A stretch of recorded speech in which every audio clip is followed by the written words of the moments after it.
Hello folks and welcome to Rome Total War. I am Step and this is going to be part 1 of my Imperial campaign where I'm playing as the Julii. And if you are new to my channel, then welcome to my channel. Yeah, it has been a long time coming. For those of you who have been watching my channel for a while and who have been subscribed to my channel for a while, this day has been a long time coming. And I know that some of you have been asking for this for a while, and I'm very much looking forward to jumping on into some Rome now. So yes, for those of you who are new, my channel, what I do is I cover each of the Total War games in succession, and I'm basically covering each game on their 20th anniversary. So with that being said, happy 20th anniversary to Rome Total War. What a wonderful game. Now for me personally, I am somewhat new to this franchise.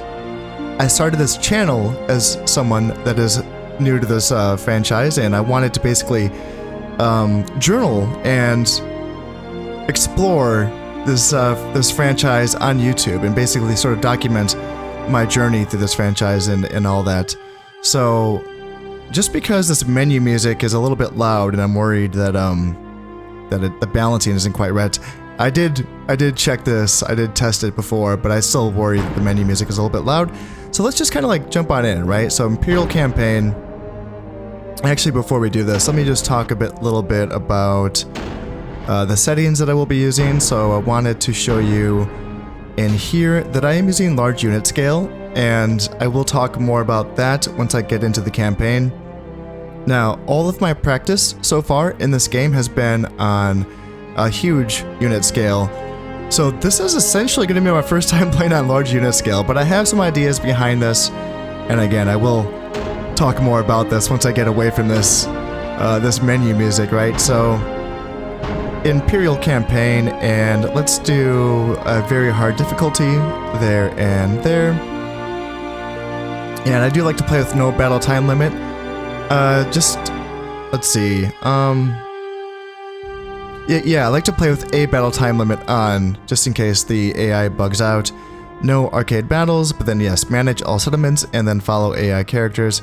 A short campaign, I like to look at this just to sort of like see what I would be going for, although I will be playing a long campaign. So the initial goals of a short campaign while playing as the Julii is to destroy or outlast the Gallic factions, which if we look at them here, is going to own most of modern-day France, and then some territories in northern Italy, and then a province down here in the Iberian Peninsula as well. So that would be my main goal, but I will just be doing a long campaign. And yeah, that is to become supreme ruler of Rome and then control at least 50 provinces, which is, I think that's like a third of the map, perhaps, maybe. Anyway, let's read a little bit about the House of Julii. Rome is a place where tradition and history count for much. The legends of the city's founding are important, and the powerful patrician families are directly descended from the first followers of Romulus. These heroic times demanded harsh, decisive action, and this is a tradition that the often conservative Romans have maintained to this day. The Romans, including the Julii family, are people for whom politics and war are all-or-nothing affairs. The fates have not always been kind to the Julii. They are a patrician family, but one whose star has not always been in the ascendant. The family's fortunes have declined and then risen over the centuries, so much so that they may almost be considered vaguely parvenus, upstarts newly arrived to wealth, power, and authority. With the loss of position and status in the past, the other powerful factions of Rome look down, if only ever so slightly, on these new men of Rome. The Julii have had to adjust to the realities of politics and power and have cultivated their popularity with the common people. The rule of Rome may lie with the Senate for now, but the Julii know that the people also have a say in government. The Senate and the patrician classes need the plebeians to at least go along with their actions.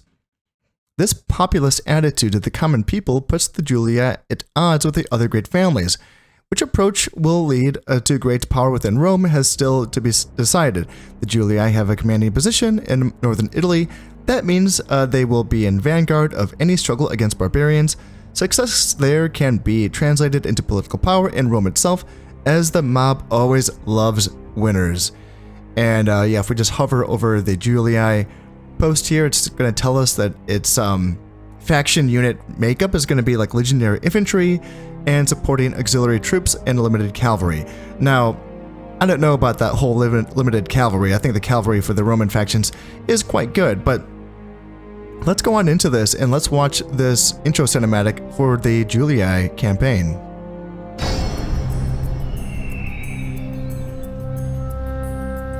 Gods. I hate Gauls. My grandfather hated them too, even before they put out his eyes. Did you think I'd be out here on the frontier without good reason? Yes, Rome needs a strong frontier. No, Rome doesn't need unwashed barbarians at her gates. So, that's why I'm here, the leader of the Julii, to bring Roman order to stinking Gauls. Revenge? That'd be good too. This war against the Gauls won't last long. And when it's done, I've got plans. This is all about power. Power in Rome. Going down that road means dealing with all my rivals. The Senate, the Greeks, those Carthaginian elephant riders, the Scipii and the Brutii families too. After all, the man who controls Rome rules the world. And one day, I will be emperor. Hell yeah. Yes, we will be emperor. Or at least I will be emperor. I don't know if that man is still going to be alive by the time we get there, but yeah, here we are. The summer of the year 270 BC. And I have to say, I know very, very little about this time period and the setting. One thing that I've been really happy about with getting into these Total War games is taking an opportunity to learn about these time periods, but I have not gotten around to Rome yet. I'm still learning about the Mamluks because of my Egypt campaign where I'm playing in medieval Total War. And yeah, so I'm like, this is kind of new to me. I have a lot to learn about this time period. I really do. I was looking at, I just wanted to like get myself some bearings for what 270 BC meant for the Roman Empire. And like where that was in place of like when Julius Caesar was conquering Gaul, and I learned that 270 BC is essentially like the beginning of the First Punic War, if I'm not mistaken, and then like Julius Caesar was 250 years after that, and that just blew my mind. I didn't know that. I was like, whoa, that's so long. The Roman Empire is so long. You know, the timeline is just crazy. Anyway, here we are. So the first Senate mission is going to be to take the settlement of Segesta. We have 10 turns to do that. We will be taking it on the first turn, and we will be greatly rewarded if we do so. I feel like that always means we're going to be getting money. And yes, for those of you who are new to this game, the Senate will be giving you, if you're playing as a Roman faction, the Senate will give you these missions. You don't have to do them, I don't think. I think that you just get rewards if you do them.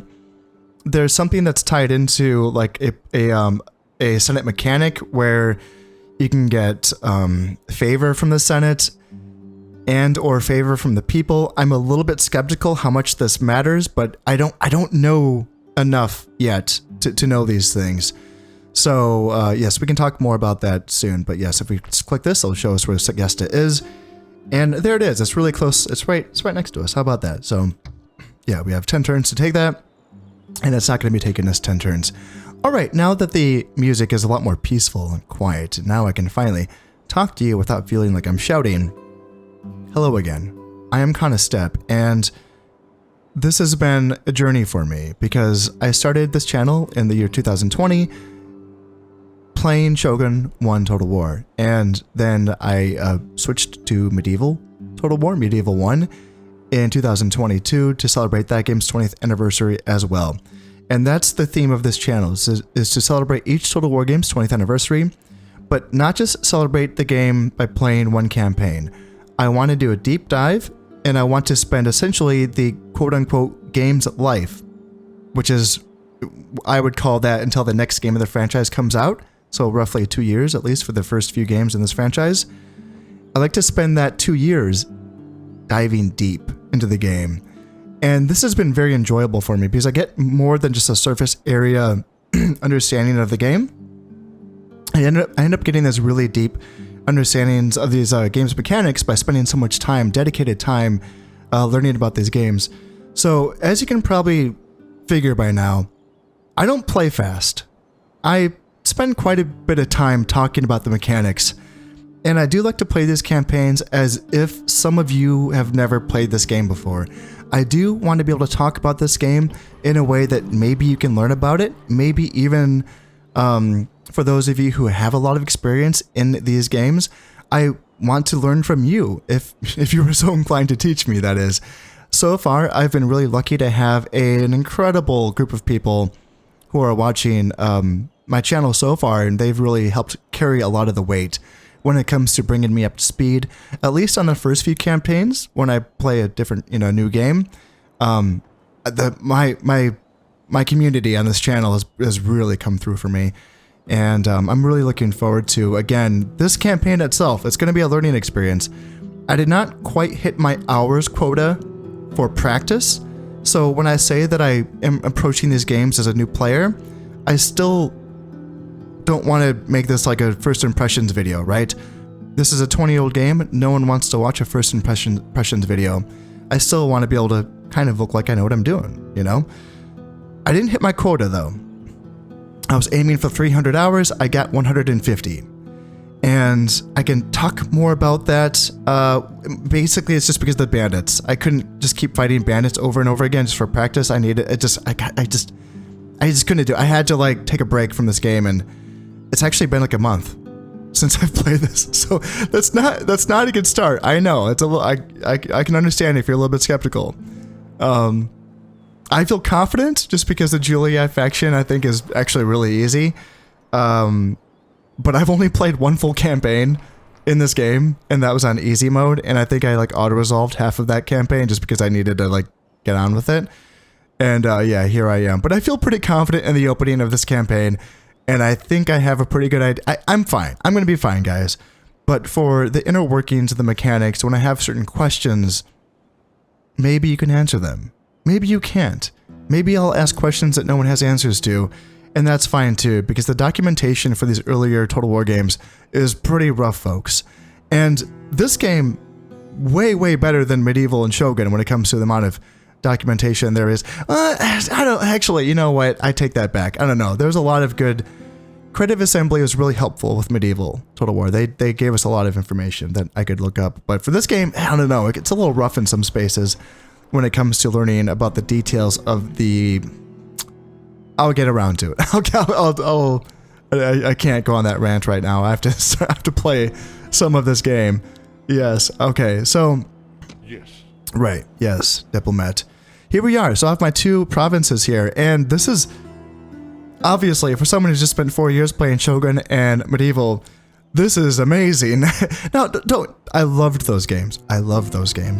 But just learning how to essentially work with this 3D map has been an adventure. It really has. It's been, for me, exploring this map and just learning what I can do with it has been half of the fun, I want to say. It really has been, which I think is important because in some ways I think that this game lacks a lot of the mechanics that Medieval has or had, and it's good that there's something to explore here because the building tree is pretty plain, I want to say.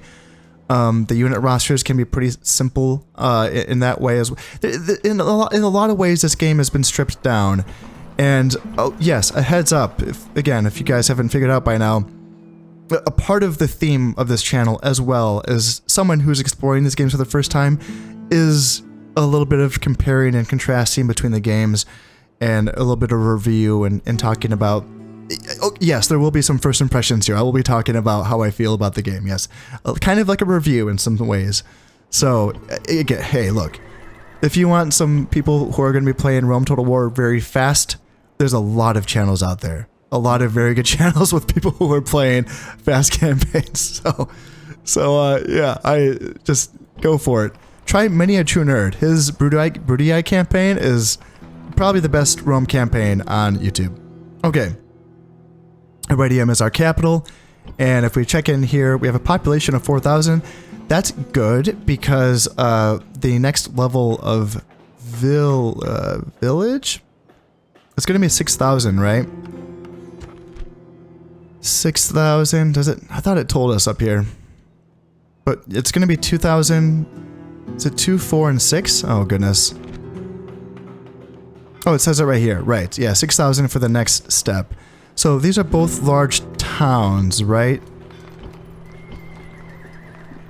Yeah, these are both large towns, and they are both going to require 6,000 people to move on to the next step. And this has been the population mechanic is a fantastic addition to the Total War franchise. It is so I reckon that it's one of the main reasons to play this game. As I just mentioned, Rome loses a lot of stuff that Medieval had, but there's a couple very, very core features to this game that that make it almost everything that it is. And the population mechanic is one of the most fun parts of this game. That, and I would say the vices and virtues system, or the traits system for the characters in this game, those two things are two of the most central additions to this game. Like I said, in many ways, it seems a little bit shallower than Medieval, but the core pillars of what this experience is very, very good. And the population mechanic, I think, is very interesting. So let me talk about those unit sizes. I've played most of all of my experience so far on Rome has been on the huge unit scale, which would be like double all of this. 160 man units of Astati, which is like the basic unit size. So now we have 80 for the large scale. Peasants, we don't have any peasants, do we? But in this scale, does it even tell us? It's gonna, yes. So it's gonna be 120 peasants on this unit scale. It would be 240 on the huge unit scale. And this really changes things because it makes it harder to level up to your next level of settlement when you are playing on the huge unit scale. Because every time you train people, it comes from your population. It's a fantastic mechanic. It's so good. Now, in some ways, though, playing on the larger unit scales, huge and above, makes it easier to maintain your population when you get into the late game, because population does go out of control, and it will lead to issues with your settlement happiness, essentially. So if we kind of look in here and here, Squalor is tied into population, and Squalor is one of those mechanics that the devs unfortunately didn't quite. It's hard to figure this one out. That's not what I meant. It's hard to solve it. Essentially, the only way to solve Squalor is to like reduce your population, and that can end up with very brutal consequences. But that might happen later. But yeah, there's not a lot of ways to curb growing populations, is what I'm trying to say. You can kind of deal with it in the early to mid game, but once you get to the late game and you're not playing on huge unit scales where you can just train, a bunch of units and just empty your populations to kind of keep control that way. It might be harder playing on large unit scale where there's less men being pulled from the settlements. I will find out. The reason why I'm going to give this a try, this is, from my understanding, sort of the default unit scale for this game. And I have been playing on the default unit scale for Shogun and Medieval as well. And there's a reason for that. In those games, the economy of those games never scales for the unit size. Now, this isn't that big of a deal for me personally from my playing experience, but I don't like that it feels like the AI can't really handle it. The AI can't really build a robust enough economy in those games to be able to, train units that are that much more expensive while also being able to afford nice buildings and cool tech buildings and all that fun stuff. In this game, I'm guessing, and this is just a guess because I haven't played a campaign on this unit size yet.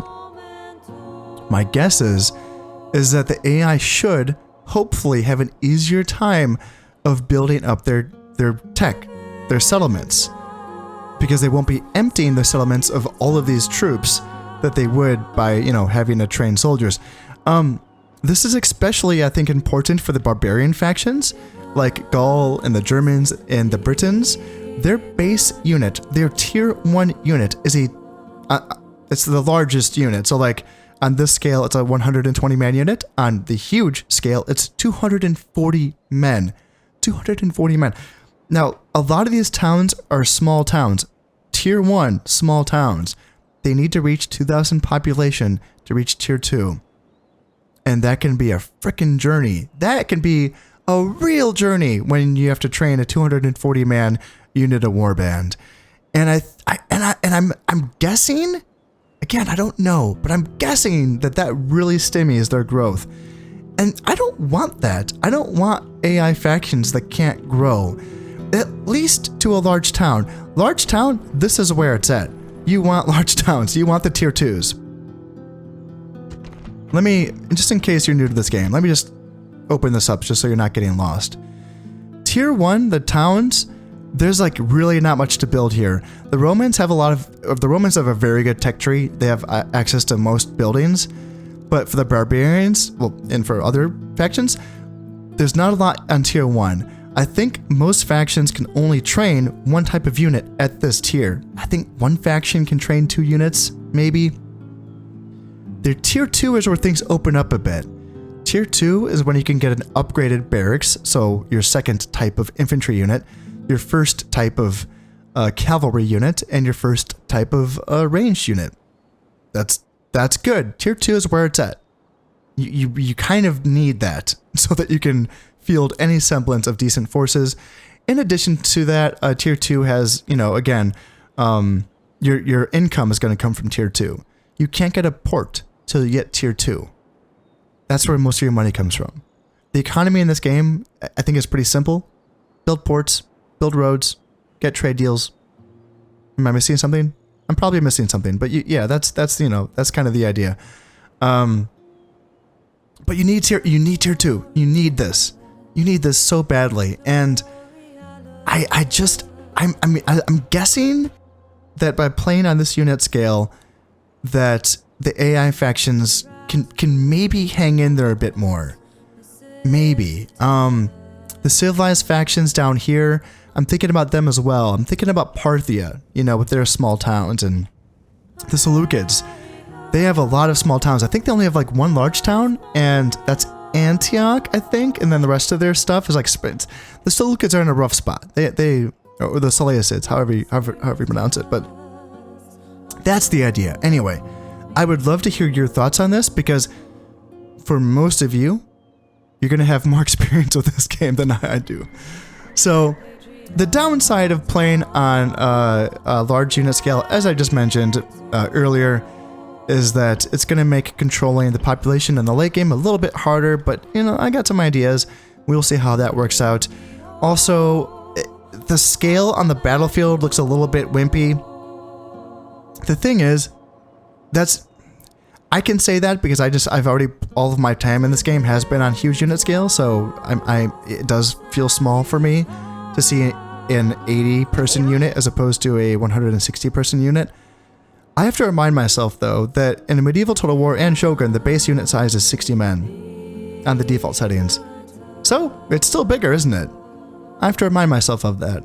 Also, controlling these units in this size in siege battles is just so much easier. It's so much easier. I was going to be a trooper. I was going to be a trooper and just kind of deal with the huge unit scales in sieges and just not complain about it. Here I am. I just went back on that totally. So, yeah, I'm gonna give this a try. Yeah, see how it feels. Anyway, all right, we have a spy. I think so. Here's my game plan for like the first 10 turns, right? Segesta's not going to take 10 turns to get. I'm going to get it in my first turn just by using this army. And then I think on turn 2 or 3, I'm going to be attacking the Gauls. And I will take Patavium, and then they have a large town here, a Mediolanium. and I will be taking those very, very shortly, just with my starting armies. Here's the thing, the Senate's going to be giving me a mission to take another settlement right after I get Segesta. Once I finished and completed this mission, they will be sending me somewhere else. Now, it might be against Batavium and Mediolanium. That would be great, because then I would get another reward for taking a settlement that I already plan on taking. However, they might send me in another direction to get a different settlement that's a little bit out of the way. They might send me down here to Carolus. I do have a navy. I have 2 biremes, so they can take me down there so that I can take this. This is a Carthaginian settlement, so I would be declaring war against them by doing that, but that's fine. They could send me down here. There's a, I think this is Segesta. That's also very doable. Again, they give you 10 turns to take settlements, so you have time to take both of these settlements, and then whatever settlement the Senate tells you to take. They might also tell me to take Narbo Martius, which is like down here. Is it Narbo Martius? Down here, I think. Anyway, they might also tell me to blockade another faction's port. Now, if they tell me to do that, I feel like their second mission is always going to be to take a settlement, but again, I don't have enough experience in game to know that for sure. If they tell me to blockade a port of a faction over in Greece, I don't know if my navy can get there. And let's see, 1, 2, 3. Like if I had to go to Thermon or Termon, it's 4. Maybe I can get there in 5 turns. It might be a little bit dodgy. So let's hope that they don't tell us to blockade a port in Greece for the second mission. Let's just cross our fingers. Now, what I could do to guarantee that I could accomplish that is I could start building a port in Ariminum right away. It's probably a good idea. If we check in here, we can see it's going to be making us an additional 30 denarii. It's not a lot of money, but ports will make a lot of money over time, trust me. But ports allow you to build boats, which is good. And by building a boat in the Adriatic, then I would be able to get down to blockade and complete any Senate missions, potentially. Yes. But you know what I think I want in our Ariminum? Gee, that's going to be... Why can't I say that? Stables, I think I want the stables here. Being able to train Equites and War Dogs, it's just too good to pass up. Cavalry in this game is very, very good. Equites is going to be like the Roman light cav unit, and for those of you who have watched my medieval and shogun stuff, you know I like my light cav, and being able to train light cav as soon as possible is something that I really want. It just means that once you win a battle, you can decisively win that battle. Winning the battle, but then having the enemy army just run away never feels good. That's not a real win, right? You want to win a battle and kill everyone. That's what you want. And Light Cav makes that possible. So it can feel rough in an early campaign if you're playing a faction where you're just like, oh no, I can't run them down. They're just going to run away. It really sucks. It really sucks. And luckily though, having a large town, I can build a stable here in Ariminum. Another reason why I want this, it's going to take 3 turns and 1140 denarii to build. And you can see that's subtracted right away, which is really nice from the income. Another reason why I want this though is because the cavalry units is going to be smaller than the infantry units. And as I've mentioned before, at this point in the campaign, it's more important, I think, to level your town up to the next level. And by taking less men from that settlement, you know, using smaller units, it's going to make that process go faster, right? So cavalry is good for that reason, because you're going to get smaller units. They're going to be... so this is the faction leader. He has a 48-man unit, but I don't think that's normal. So this is a 26-man unit and 38-man. Okay, so they're different sizes. 24. What determines... Okay, I knew that the faction leader had the biggest sized unit, but then, like, So he's the heir, isn't he? Yeah, okay. So the heir has the second... Oh, okay. I get it. Kind of. So, yeah, 38 men for the faction heir. Imperator. But then he's 26 and he's 24. Why is that different? It's not that different. I guess maybe it doesn't matter, but I'm just curious now. Anyway, whatever. You can see that the cavalry sizes are smaller. For actual cavalry that aren't characters, I think it's a 54-man unit on this scale. We don't have any of those units, so I can't show you. All we have is generals and their bodyguards. Fantastic units. They're super, super awesome units. Anyway, that's what I'm thinking here in Ariminum and Arretium. What was the... Oh, gosh. It's been too long. Was I just going Shrine to Jupiter here, maybe? Maybe I was. So the Julii, their shrines aren't super great. But I will say, for those of you who are new to this game, I love the shrines. Like choosing the different shrines is probably some of the most fun. Like this is, I think, the most interesting part of the tech tree for each faction is the fact that they have different shrines with different benefits. And you can actually, because there's an actual goddamn tech tree in this game, Medieval and Shogun don't have this. This is great. I love this. Is so awesome. This is so awesome. You can look at this. Now it's a little bit annoying because if you get to Pantheon, it doesn't tell you what it's the Pantheon of. So I have to go, oh, Sirius, Pantheon, Bacchus, Pantheon. Like it's just, you can't, you know what I'm saying? Like it doesn't say Pantheon of Bacchus or Pantheon of, anyway, you see what I'm saying. So this is Ceres. You're going to get 35% happiness, 2.5% population growth, and then 10% public order bonus due to law.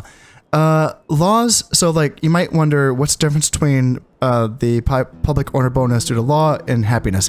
Happiness is just like happiness. There's no extra thing to it. But law is very good because it reduces corruption. And corruption is very, very bad. You will lose hundreds of denarii per settlement for corruption. And corruption is pretty much just tied to how far a settlement is from your capital. So I'm pretty sure, so this is Arretium, right? This is my capital. So you might think there's no point in having, like Jupiter, right? Jupiter is a law shrine. If I go to the Pantheon of Jupiter, it's going to be 25% happiness or public order due to law. That's great. So why would I build that here in Arretium? Well, I think that in the future of this campaign, maybe in the mid-game of this campaign, I'm going to switch my capital, which you can do, to somewhere more central. So I can pick somewhere maybe in like central Gaul that will affect more settlements, I think. And that way Arretium will no longer be my capital. Therefore, it's going to be important to have something with a really big law boost to reduce the corruption that will be in this province by the time I'm able to build a Pantheon. That's the idea. That's what I'm kind of thinking there, is going Jupiter.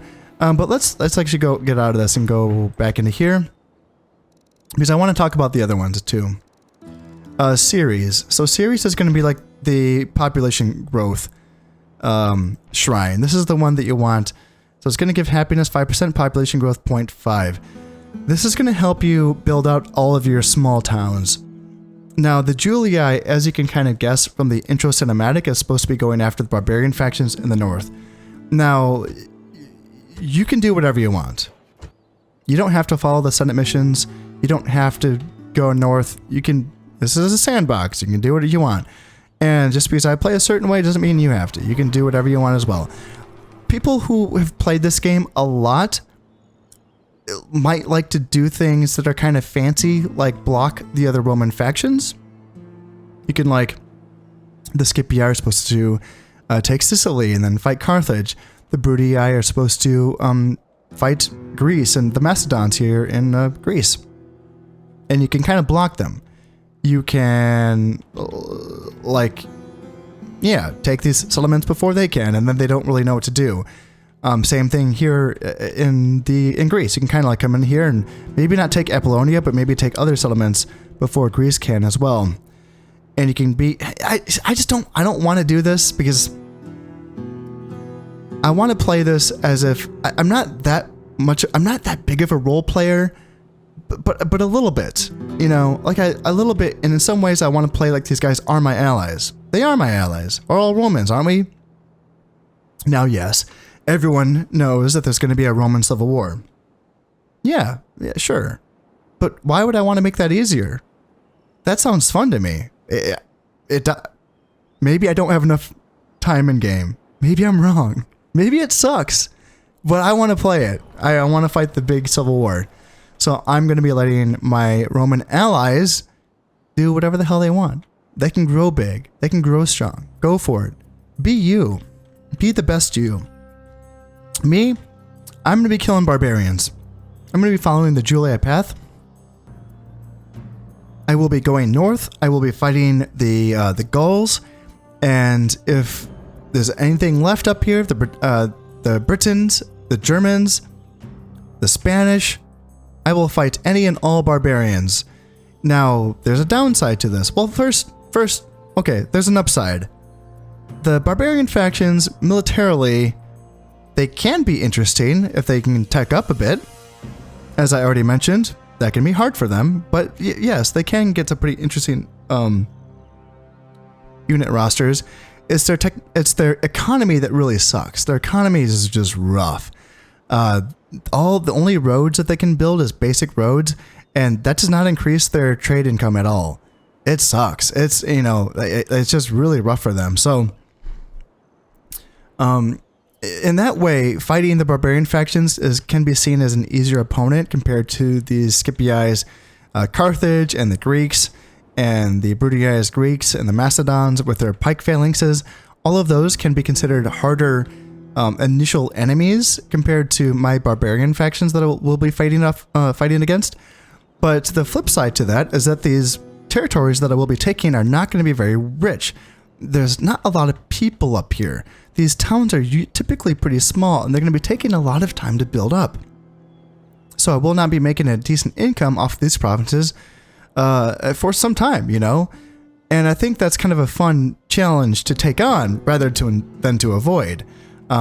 Yes, the thing is, I plan on playing Scipii and Brutii as well at some point. I will look forward to playing those campaigns when I get to them. I don't need to play a Brutii campaign while I'm playing as the Julii. No, I want to do this. Even if parts of it suck. I want the good and the bad. I want all of it. You know? To me, the meta is boring. I get bored by the meta. I really do. And for those of you, again, who are new to this campaign, new to this game, the meta is like, take the southeast section of the map. This is where all the money is. You know, you can start with Greece if you want. You can move into Anatolia. You can move down through the Levant and down into Egypt. This is where all the money is. There's the ancient wonders like the Colossus of Rhodes and the Mausoleum. I don't know what they do, but yeah, there's a lot of ancient wonders down here that give you nice boosts to your economy and whatever. They're all pretty much on the southeast corner of the map. Here's the statue of Zeus. Yeah, I don't think there's anything up here. Do we have Stonehenge? Is Stonehenge? Okay, I don't see. I don't know. I thought we might have Stonehenge, but I don't. Maybe not. Anyway, I guess there's just nothing up here. Oh dear. Okay, so, but that's the meta, right? You take the southeast portion of the map and you just get filthy rich. Yes. Us, we'll be doing things a little bit differently. We'll be struggling. You know, we're just gonna be eating dirt in the north, but we're gonna like that dirt. You know, we're gonna enjoy it. That's the overall game plan for me. Now, let me start to show you how I want to do this. First things first, let's bring my spy and he can come here, I guess. And I didn't mean to spy on the diplomat, but that's the Gallic diplomat. Now we can see Mediolanum, and the goal for this spy is to get into Patavium. If he can get into there, he's going to have a 100% chance of getting into the settlement, and there's going to be a 40% chance that he can open the gates for me once I do siege that settlement. Now let's bring up, let's see, who do I want? Let me try to remember what's good. I think what I want is these guys... Orders. So you come up here. Forward. And then the faction leader is going to be here. Out of move, sir. Diplomats, you can come up as well. Because I want him to talk to this Gallic emissary. And then these guys come up as far as you can. Move out. Out of move, sir. Sir. So my faction leader, he's pretty decent. He's 47 years old and 4-star general. Management's going to mean how much money he makes the settlement when he is the governor of that settlement. And influence is going to be, it's going to be the population order, the public order of a settlement. It also increases the range of his leadership radius on the battlefield as well. So yeah, influence is a really good trait because it influences both settlement management and also battlefield stuff. So that's a good one. He has an H retainer, so that's going to increase his management. And +1 personal security, so that's going to improve the chances of detecting and foiling assassination attempts. Faction leader, yeah, giving all that good stuff. +3 to personal security, +1 command, +2 influence. Good commander, +2 command. Yeah, confident defense, so +1 command when defending, so he'd be a 5-star general, that'd be very good. Let's see, consummate politician. Yeah, influence boost and 15% bonus to my popularity with the Senate. Skilled bureaucrat, +2 to law. So that's another thing. So if you have a governor of good law, that's also going to reduce corruption. So yeah, that's a good thing to look out for. And stern is going to be 100% increase to cost to bribe. I don't think that faction leaders can get bribed anyway. I know that's true in medieval, but I'm assuming, right? There's no way you could bribe a faction leader, right? Right? And let's see what else. So this is going to be the faction heir, right? Yes, Freeman Clerk. Let's see, 10% bonus on tax income. So he's going to be good governor in a place that can, make some money. He's not so much of a general, only 1 command star, mostly management, and a little bit of influence as well. Yeah, let's see, politician, 10% bonus to popularity with the Senate. Superb administrator, so +3 to law. Yep, another good one. And yes, this is good. I like the very lively traits. So plus 20% to movement points, so his army is going to be able to move further. But also 10% discount on construction costs. So you kind of want him in a place that's going to be building stuff, so you can get that get those buildings for cheaper. In fact, that's why did we build the thing in Iridium? Oh no, we did not. Oh, I made a mistake there. I could have saved a little bit of money by putting in the Shrine to Jupiter. Oh well. First mistake of the campaign. And let's see, how about you? So this is going to be Quintus Julius, 3-star general, 1 management. So more of a general than a governor. Drill master, 10% discount on unit training costs. So this is going to be a good guy to have in a province that's going to be training units. And yes, 25% to movement points. Very nice. +3 command. +1. So yep, 4-star general when he attacks. And then lively is going to be another 10% to movement points, and then 5% discount on construction costs. So yeah, so that's another good one there. And then this guy is going to be attacking Segesta. So only 1 stars, 3 management, 2 influence, and then let's see, 10% bonus on all trade income. So he's going to be better as a governor more than a general, I'd say. But let's see, what else does he have? Let's see, +2 to law. Yep, another good one there. And 5% bonus to trade income. So that's a total of 15% bonus to trade income. Yeah, good stuff. All right, and you're going to be attacking Segesta. Yeah, let's just go right on in there. And Segesta doesn't have any walls, so I don't need to build any siege equipment there. I can go right on in, which I will be doing.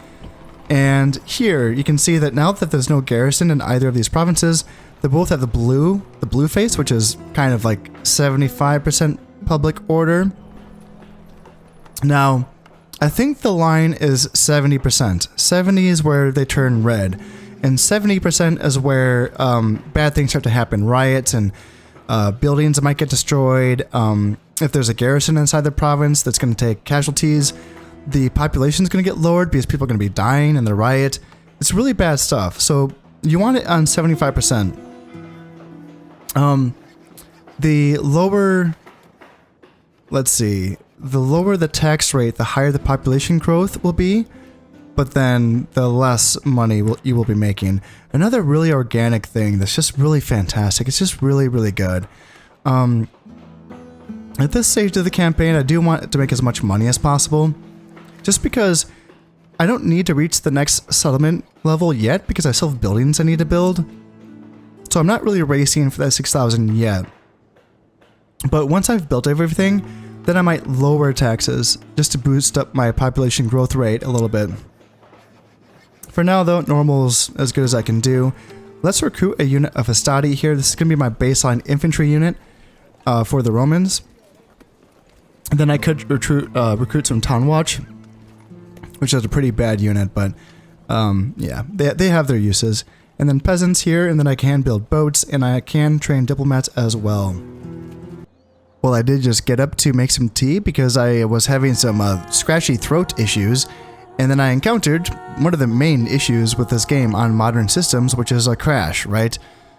Typically I save all the time. I'm dropping saves all the freaking time when I'm playing this game. I have my preferences set up in a way that I feel like I stabilized it a little bit, but it's still an issue. Yeah, a lot of game crashes on this, which is one of the reasons why it's probably better to play the remastered version.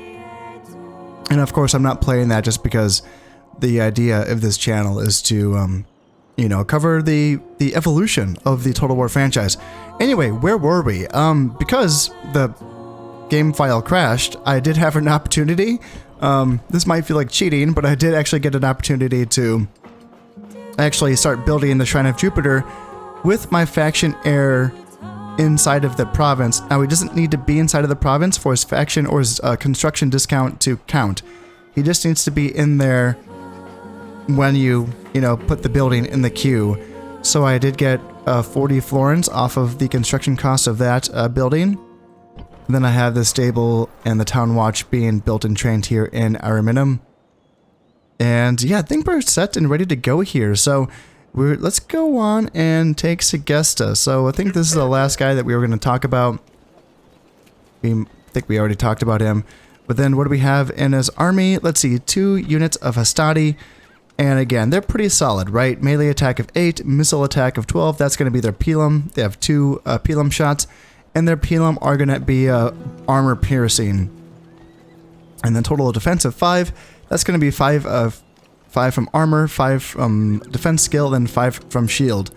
So here's where I'm probably going to blow your mind if you've been playing this game for a while, and if you think that the shield defense counts from the shield side of the unit model, which is something that I've heard talked about many times, is that the defense value is counted from the shield, specifically depending on where the unit is being struck from. So here's what I know.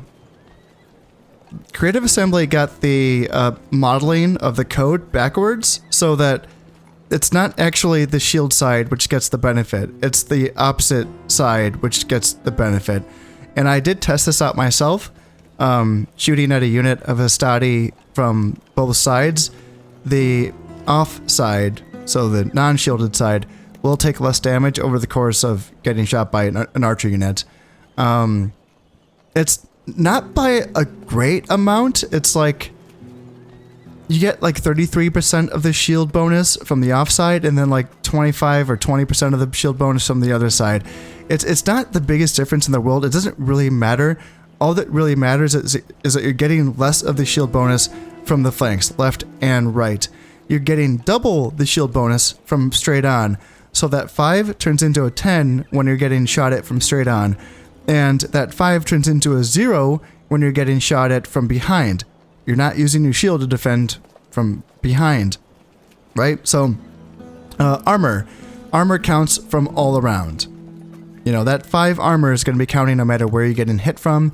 And then defense skill is going to be counted, I believe this has been modeled accurately, which is going to be from the front and from the right of the unit model. So his defending arm is sword arm. I think that part is actually modeled correctly, and that's only going to be in melee combat. That's not going to be versus missile units. I can link the page, the thread, the forum thread that gave me this information, because I can understand this is probably going to be pretty controversial information. It's interesting. It was a modder. It was a modder that found this out, and his testing modalities seemed to be on point. I'm not a scientist, so I don't know myself to back it up, but I'll post the thread in the link of the description of this video, and see what y'all think about it, because it's very interesting indeed. Because everyone that plays this game thinks that, you know, if you're shooting at a unit, wheel around to the left, that unit's right, so you're left, and you will get a better damage with your missile units, your slingers, your archers, your javelins, whatever. It's actually the opposite.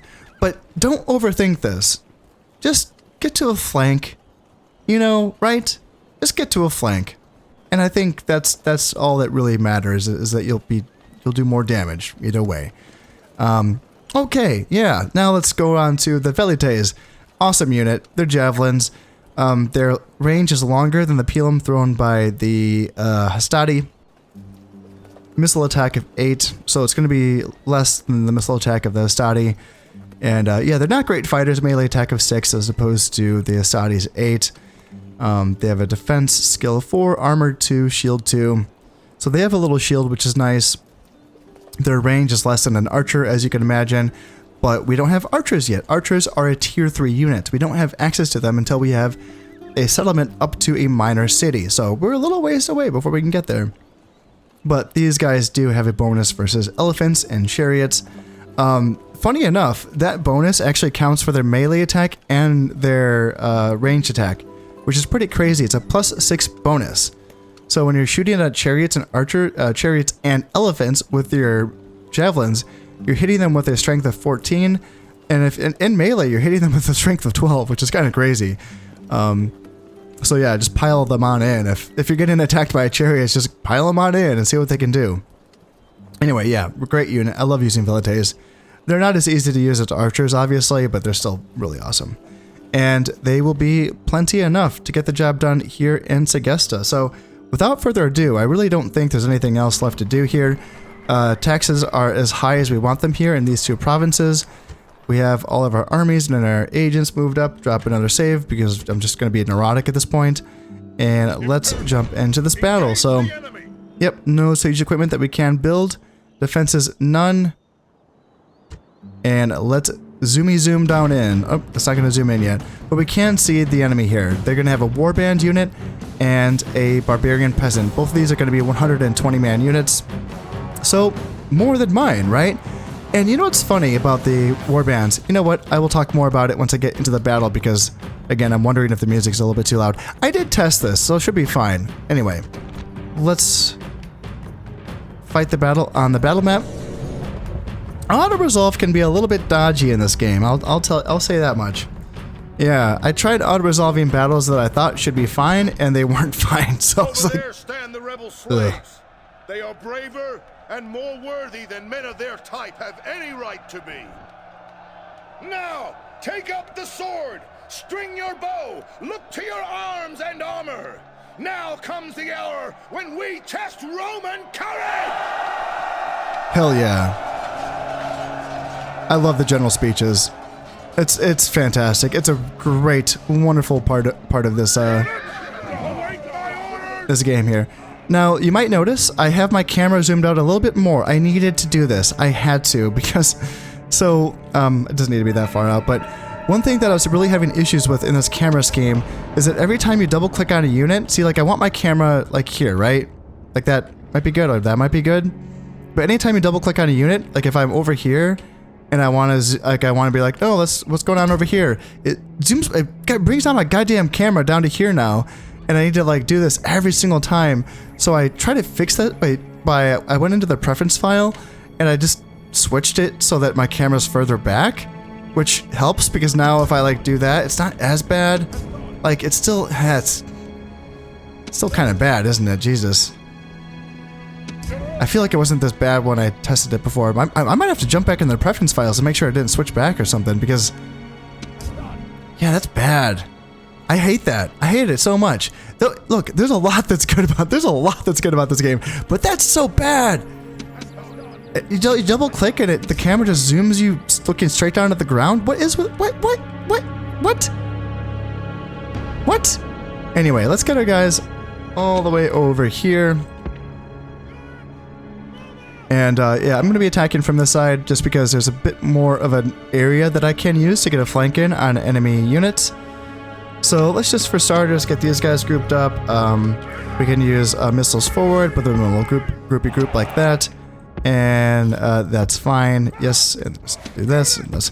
The controls are amazing. The controls are so good. The grouping works well. Before I started recording this episode, I was trying to remember something, and it was driving me crazy that I couldn't find the source for this. I know there's a way to do like a soft group within a hard group, but I can't remember how to do that. So like when I have a much bigger army and I want the whole thing grouped so that I can basically just like, well that's not right, but if I wanted to do this and do like that to the group, or here's a better example, like that. I can do that for a huge army group, but then within the army I can do individual like unit specific groups as well, and I can't remember. I couldn't find the freaking source, man. I was looking for, I think, an hour and a half. I was supposed to start recording this a while ago. Oh god, it was just so annoying. I couldn't. I was looking at YouTube videos. I was reading guides again that I've already read countless times, and I couldn't find the source that told me how to make soft groups within hard groups. And I know that I can do the same thing in Medieval Total War because I tested it. I was so excited, and then I forgot. I forgot everything. I forgot everything, and I'm so... Oh, it was like actually hard for me to start recording with a smile on my face. And I've been looking forward to this day for years. And I started recording, and I was just so bummed out because I couldn't remember that. Ugh, I shouldn't have let it get to me, but it did. Anyway, let's move our guys up here, and then like that, like here, and then here. Let's make sure that my Stati are on fire at will, and then guard mode, and then same thing for you, fire at will, guard mode. That's going to make sure that they throw their pilum, and then general can come around here. The reason why I want to attack from this side of the settlement, as you can see, no walls, but this like circle around kind of shows where the walls would be if there were walls. But you can sort of use that little alley there to get flanking attacks in on units once they come forward and fight you, because we're going to be throwing javelins in their face, and they're not going to like it. They're going to come out and try to fight us, and we are going to charge them in the rear and cause them to break and run away. Oh, and war bands. Okay, so everyone's like, war bands are like crap units, and Hastati can just beat them. Wah wah wah. Okay, I don't know what I'm doing wrong, but like war bands actually seem like they're kind of decent, like against Hastati. Like seriously, they have 40 more men than Hastati on this unit scale, and on they have 80 more men, right? 80 more men. Yeah, they have 80 more men on the huge unit scale. That in itself is a lot. That's a big difference. Their stats aren't that bad either. And in addition to that, if they use the Warband special ability where they stand around and yell for, if they build that up for 7 seconds, they get a big, I think, attack boost for 30 seconds, I think? I can't remember the exact numbers of that, but yeah, it's significant. In addition to that, all barbarian units get bonuses in trees and woods. That's +3 in this, or sorry, trees and snow. So they get a +3 bonus to their attack if they're fighting in the snow and or in the trees. If you fight in both of those, that's +6 for those of you who can't add. I'm including myself there. It's mostly for me. I have to add slowly. I have to do math really slowly. But yeah, it's a big, like, you can get a lot of buffs on these war bands. Don't forget, they have 40 more men still. Like, that's still not an insignificant amount of dudes. So, I don't know. I don't really, like, all I'm saying is, like, look, yes, you can find ways to win, but I'm just saying, I can't 1v1 them with my Hastati. Like, I don't know what that's all about. What are you guys doing where you just 1v1ing warbands with your Astadi and you're like, yeah, it's easy, just point and click. Like, no. They win. Warband win. Right? Like, I've gotten it to where I can throw my Pelum in the warband, 2 shots of Pelum, you know, flanking attacks, like, I just... Yeah, you can win if you, like, you know, play super smart and you do all the right things, but, you can't just, like, you know, mouth breathe and click on the warband and have your Astadi munch through them. No, that doesn't seem to work. At least, not that I've seen. So let's get these guys up like this and up like that. And yeah, let's bring the Velites up a little bit. And then let's bring the general around because he's going to be doing a little bit of a flanky poo here. If the enemy comes forward, which they should, once my Velites, they're in range now. So now they can start popping them in the face. There, yep, there they go. Let's get them to start running. And if they can start running... Yes, the guys... Oh, they want to come out too? Okay, that's interesting. I didn't think they were going to come out too. Let's have them go like that, and... That's... Okay, now the general can come around. Nope, you have to come here. Nope, don't go around that way, you dum-dum. Yep, go that way, and then... Go this way, and let's hope those peasants don't attack us.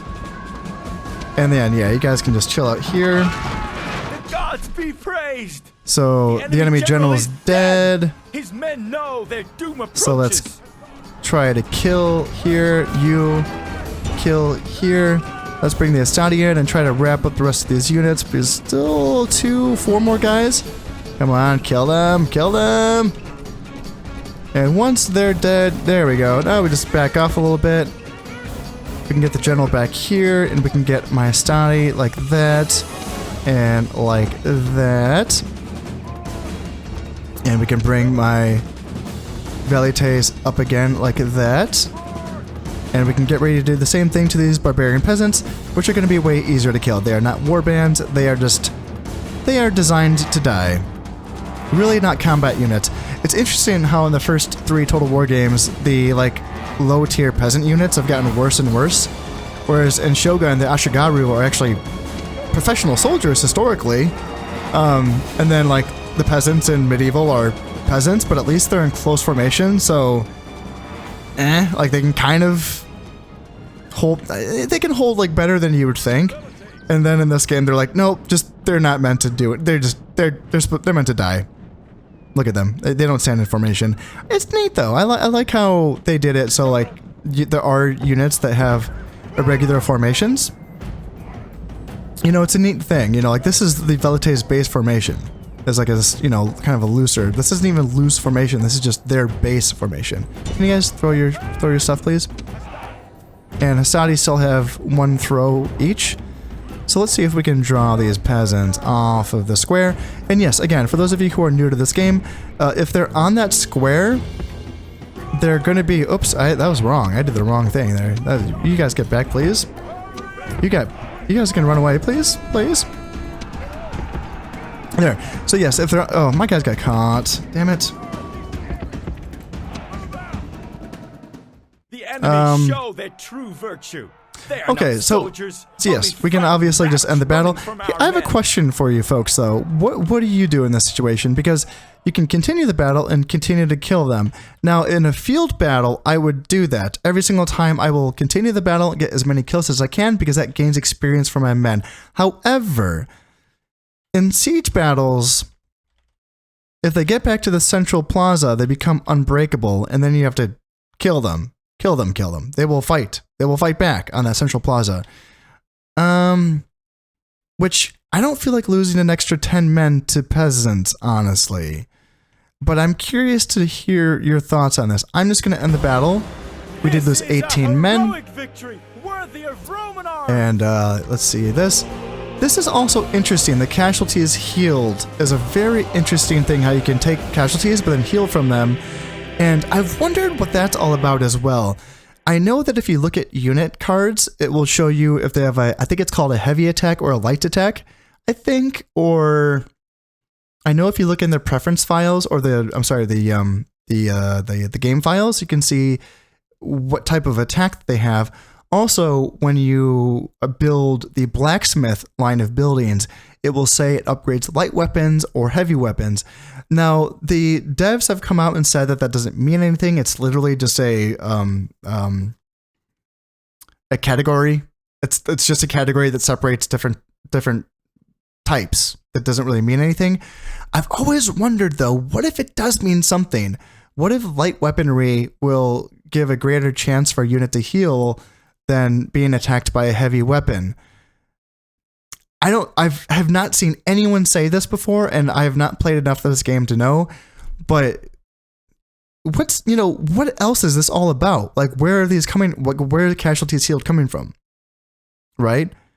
Like, as opposed to, like, maybe getting hit by an arrow as opposed to a javelin, you have a greater chance of healing, getting casualties healed from that arrow as opposed to you know what I'm saying? Anyway, let me know what you think about that. Anyway, I'm very curious, and I'm just a little bit skeptical sometimes at believing the devs, especially once I learned about the shield bonus and how it's like not true.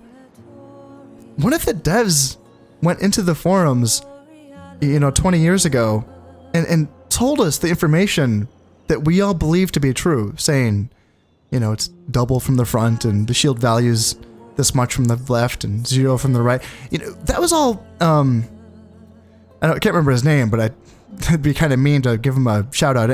I'm not trying to call him out or anything, but just that was information that was given to us. So I'm just a little bit skeptical sometimes, Anyway, here we are. We have 3 options when we take a settlement. Occupy is mostly what you want to do because you just get a little bit of money from it, but then you don't destroy anything and you don't kill anyone. So the population that's within the settlement is the population that you keep, which is useful if you're taking a small settlement. You don't want to kill people. Enslaved populace can be very useful. This is going to disperse 450 people to all of my settlements that have governors in them. I have 0 governors within settlements. All of my governors are out and about. So this would do nothing for me. And then exterminate populace would kill 500 people, and I would get the most amount of money from looting, 350. I think this can be useful in the late game. This is the way that you can curb that population issues that I was discussing earlier, is that if you take a very large city and it's, you have culture penalties because it's a different culture, it's Egypt or someone, Carthage or whatever, and you're like, oh man, I can't keep these people happy. Well, one way to keep them happy is to kill them. That seems to settle them down quite a bit. So that's that option for that. Or if you just need a bunch of money, you can exterminate populace. Occupy is normally what you do, though. That's just what normal, sane people do. And yes, Senate mission successful. We've been granted a gift of 5,000 denarii, which is fan-freaking-tastic. Now we're sitting at almost 8,000. That feels very good. Segesta, what can we do with you? Bump taxes up? Yes, we can. Put it up to very high. They're still going to be yellow-faced, which is fine. Income 628, which is fine. Let's build a governor's house. 1 turn, 400 denarii. The governor's house is going to be the first building that you have to build. So we have 900 population, but we're not even village. Yeah, so okay, so we're not even technically a tier 1 town until we build this. This is just like a 0 tier village. So this is the building that's going to allow us to open up other building options. And I think it's going to allow us to train peasants. Yeah. Yes. Only 400 florins. Good stuff. So we're just going to keep this army here for now, I think. And then after this, what we're going to do is use this army to catch an army of Gauls that are going to try to get through the mountain pass and escape. We want to catch them so they don't come back. And that's going to leave Mediolanium with just one of the family members, I believe, which can be attacked by you. Yes, the faction heir. He will be enough to take on Mediolanium at that point. And then the faction leader, along with Quintus Julius, they are going to come here and hide in the woods outside of Patavium. And there's more Gallic forces here, not just inside of the settlement itself, but I think just kind of here-ish. And what happens is when I attack this group of Gauls that's like by the river with this force, these guys are going to come on to the rescue and they're going to get intercepted by my forces. They're going to be in the forest. And once they're dealt with, Batavium's going to be a bit easier to take on. It's going to have, you know, maybe just like 4 units in it as opposed to like 9 or what, it's going to be easier, right? And that's how you take on these 2 provinces in the first few turns of the game. So I think that's going to be it for this turn, but I do want to end this turn though, just because I'm really curious to see what the Senate's going to assign me as my next Senate mission target thingamabob. So this is probably going to be like a channel record here. I'm actually going to finish a turn on the first episode, but I know that this episode's going long, but the Gauls want trade rights. We're going to attack them right away, so there's no point in this, but I do want other stuff. So the diplomacy screen, this is also like really fun for me. I know that a lot of it's like really hard to use in this game, but this is way more options than medieval and shogun. So this is great. I love this. This is cool. Counter offer. Yes. Right now he is talking, I think, he's not talking to my emissary. I think he's just talking to my faction leader. And yeah, it's this is their emissary with their 3 wreaths of influence. So let's not do trade rights. Or should we do trade rights? What I really want is map information. I can offer it and I can demand it. Trade rights? I was thinking we do trade rights, but I'm literally going to attack them in this turn. So what if I do this, and then if I make a demand for some money? So make a demand, make signal payment, and would they give me 500 for this? I know that if you just sell trade rights and you don't ask for it in demand, you can get like 1,000 or maybe even more deminari off of them. But I really want map information because I'm still relatively new to this game and I'd like to know where the provinces are.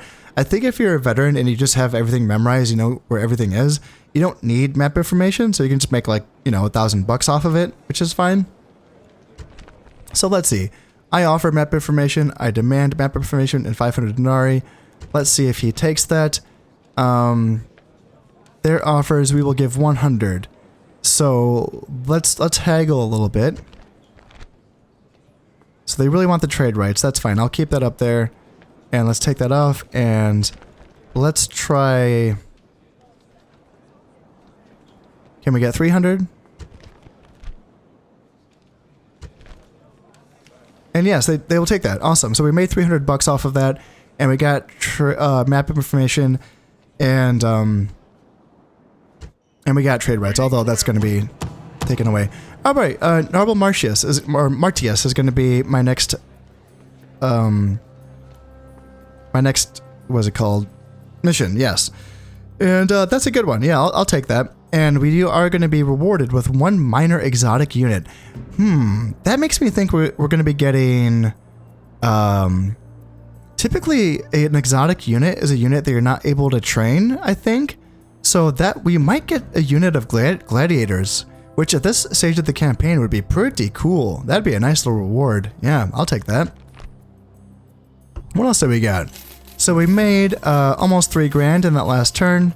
So that's what that means. That's kind of the only thing I usually look at in this. Although you can kind of break it down if you want to, but I don't need to do that right now. And it's going to tell us what we built. And it's going to tell us what we trained.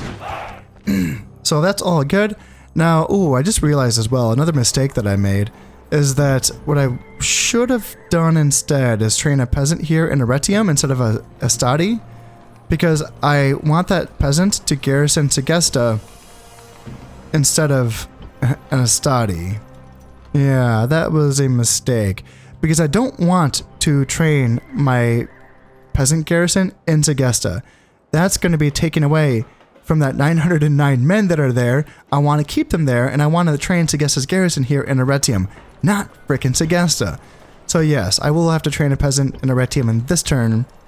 And that should be fine though. Yeah, that should be fine. Because now this army is going to be able to come out and attack that army. Which is what I told you would happen. I think there's going to be one character left in there. And yeah, there's that army. Yep, everything is going to code. But you know what? That is all going to have to wait until next time. So I just want to say, for those of you who have been with this channel for a while, we're finally here. And this would not be possible without you. I'm so happy to be doing this. And it's so much more enjoyable with you all here. If you are all new to the channel, please drop a subscribe and a like and comment in the video and all that fun stuff. I don't do too many calls of action. I probably should do more, but it does really help the channel out, and I'm very excited to be doing this. And I do have a lot of I have a backlog, you know, if you want to watch a medieval one or some medieval or some shogun one as well, it's all here for you. So yes, until next time, this has been Conestep playing Rome Total War. Thank you very much, and goodbye.